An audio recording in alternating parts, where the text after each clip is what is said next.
ایک بزرگ ہیں اللہ کے ولی، پہلے جو اللہ کے پیارے تھے ان کا انداز کیا تھا، حضرت شیخ کرمانی رحمۃ اللہ تعالی علیہ، بیٹی جوان ہو گئی، اور جو ہمسایہ ملک تھا نا اس کا جو بادشاہ تھا نا اس کا بیٹا بھی جوان تھا، تو اس نے پیغام بھیجا، بیٹی جوان ہو گئی تھی، آپ سکون سے بیٹھے ہوئے تھے، اس نے جیسے پیغام بھیجا نا کہ حضور میں اپنے بیٹے کے لیے آپ کی بیٹی کا رشتہ ہاتھ مانگتا ہوں، عطا فرما دیں۔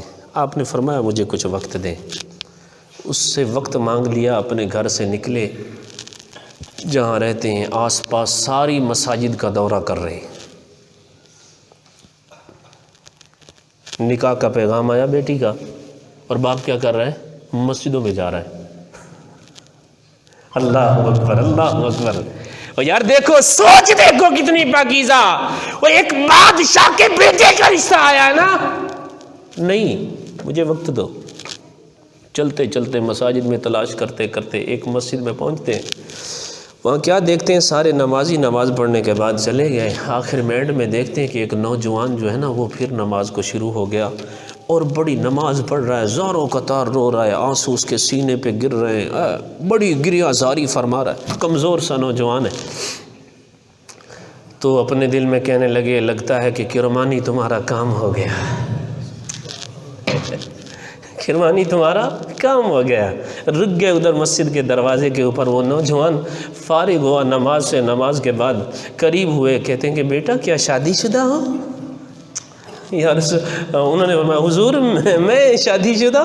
میں تو ایک غریب آدمی ہوں، نادار آدمی ہوں، کچھ میرے پلے ہے نہیں، کون مجھ سے شادی کرے گا؟ نہیں میں شادی شدہ نہیں ہوں۔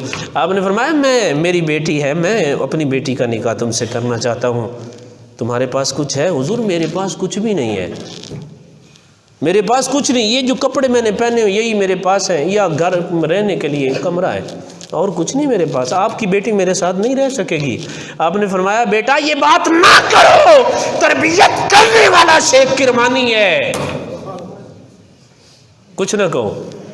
حضور میرے پاس کچھ نہیں ہے، چلو یہ 3 درہم لے لو، پیسے سسر دے رہا ہے، یہ 3 درہم لے لو، ایک کا سالن لے آنا، ایک کی روٹی لے آنا، ایک کی خوشبو لے آنا۔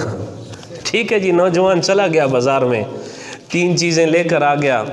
اب بابا جی نے جناب میری کیا کیا جی، نکاح پڑھایا، رخصتی ہو گئی، بیٹی گھر آ گئی اس نوجوان کے ساتھ۔ بیٹی جیسے ہی گھر میں انٹر ہوئی، داخل ہوئی نا، کیا دیکھتی ہے کہ سامنے ایک گھڑا پڑا ہوا ہے، سراہی پڑی ہوئی ہے، اس کے اوپر نا ایک روٹی پڑی ہے، خشک روٹی، باسی روٹی۔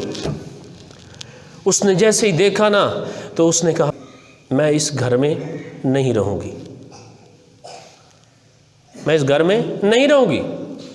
وجہ کیا ہے کہ جس ذات کے پاس، جس شخص کے پاس اتنا توکل بھی نہیں ہے کہ جس نے صبح کی روٹی دی ہے شام کو دے گا، شام کو بھی وہی کھلائے گا، میں نہیں رہوں گی اس گھر میں۔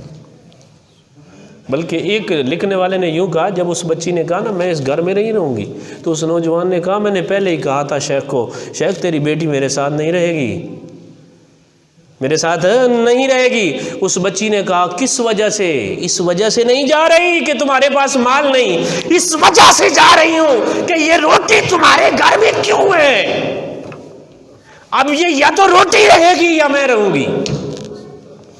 اس نوجوان نے جناب سجدے میں سر رکھا اور اللہ کی شکر گزاری میں رو رو کے اللہ کا شکر ادا کیا، اور کہا کہ اللہ کی بندی یہ روٹی میں نکال دیتا ہوں، مجھے چھوڑ کے نہ جانا، پتہ نہیں نصیب کی بات ہے، ایسی اللہ والی ملے گی بھی ہے نہیں۔